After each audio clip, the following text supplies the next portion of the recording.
Friends Radhika tips আপনাদেরকে স্বাগতম। গর্ভাবস্থায় অষ্টম মাস আপনার শিশু আকারে বেশ বড় হয়ে উঠবে এবং নড়াচড়া এবং স্পষ্টভাবে বোঝা যাবে। ও এই সময় আপনার শরীরে কিছু পরিবর্তন হতে পারে, যেমন পিঠে ব্যথা বা শ্বাসকষ্ট হওয়ার মতন সমস্যা।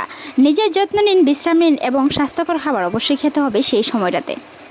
সেই সাথে সাথে নিয়মিত চিকিৎসকের পরামর্শ আপনাকে তো অবশ্যই রাখতে হবে।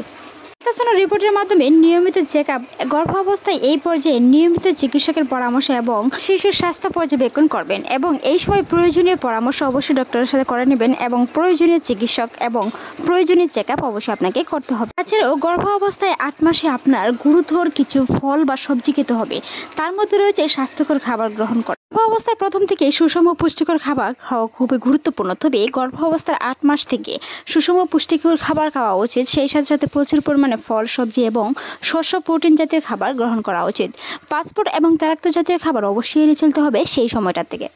এর পাশাপাশি সেই সময় গর্ভবতী মহিলাদের প্রচুর পরিমাণে বিশ্রাম নিতে হবে। গর্ভাবস্থায় সেই সময় ক্লান্তি লাগাটা স্বাভাবিক, তবে একটু বিশ্রাম তো অবশ্যই নিতে হবে। এর পাশাপাশি হালকা পাতলা ব্যায়াম করার অভ্যাস করতে হবে, হাঁটা চলা, যা আপনাকে ফিট রাখতে অনেকটাই সাহায্য করে। তবে ভারী কোনো কিছু ব্যায়াম করতে যাবেন না বা ভারী কোনো কিছু বহন করতে যাবেন না। ঘুমের অবস্থান অবশ্যই সেই সময়টাতে গর্ভবতী মহিলাদের কিছু ঘুমের ব্যাঘাত করতে পারে বা ঘুম একটু কম হতে পারে।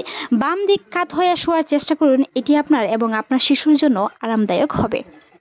সাথে সাথে দুশ্চিন্তামুক্ত থাকতে হবে, মানসিক প্রস্তুতি নিতে হবে। প্রসবের জন্য নিজেকে প্রস্তুত করুন এবং পরিবারের সদস্যদের সাথে থাকুন, এমনকি সময় নিজের চিকিৎসকের অনুযায়ী পরবর্তী ব্যবস্থা নিতে হবে। এর প্রস্তুতির সাথে সাথে অবশ্যই সদস্যদের জন্য প্রয়োজনীয় জিনিসপত্র গুছিয়ে রাখতে হবে সেই সময়টাতে। হাসপাতালের জন্য প্রস্তুতির ব্যাগ নিতে হবে, এমনকি প্রয়োজনীয় সকল জিনিসপত্র অবশ্যই প্রথম থেকে গুছিয়ে রাখতে হবে। চিকিৎসকের পরামর্শ অনুযায়ী কোনো রকম হয়ে থাকলে, যেমন অতিরিক্ত রক্তপাত, তীব্র ব্যথা বা শ্বাসকষ্ট বা দেরিতে করে দ্রুত চিকিৎসকের পরামর্শ নিতে হবে। সেই সময়টাতে অবশ্যই দেরি করা যাবে না। গর্ভাবস্থাতে যদিও 8 মাসের প্রসব না হয়, তবুও আপনাকে প্রস্তুতি নিয়ে রাখতে হবে।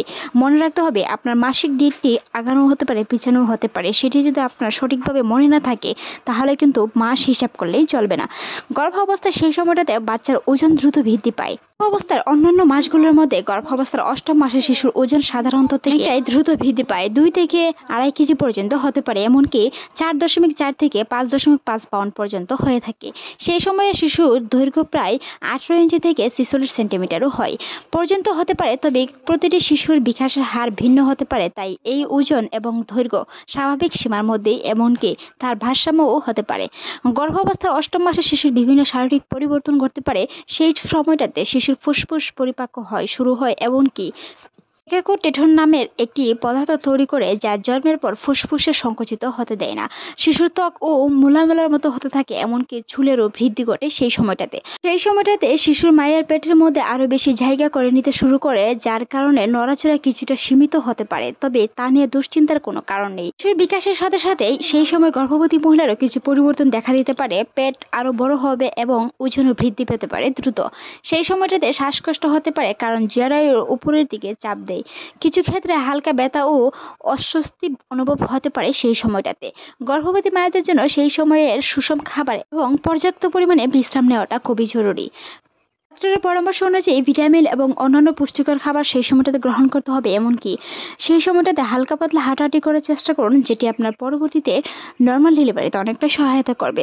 অন্যান্য মাসগুলোর মধ্যে গর্ভাবস্থার 8ম মাসটি খুবই গুরুত্বপূর্ণ, যেটি প্রথমে আমরা আলোচনা করলাম। সেই সময়টাতে যদিও আপনার ওজন বৃদ্ধি দ্রুত পেয়ে থাকে, সেই সময়ে কিন্তু সন্তানের নড়াচড়া অনেকটা কমে যেতে পারে। কারণ গর্ভাবস্থার 8ম মাসে শিশু জরায়ুতে বেশ বড় হয় এবং পেট আস্তে আস্তে বড় হতে শুরু করে। সেই সময় শিশু নড়াচড়া কিছুটা কমে যেতে পারে আগের তুলনায়।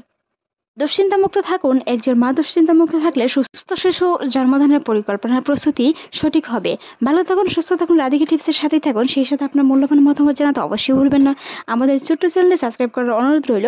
ভিডিওটি এতক্ষণ দেখার জন্য আপনাকে অসংখ্য ধন্যবাদ।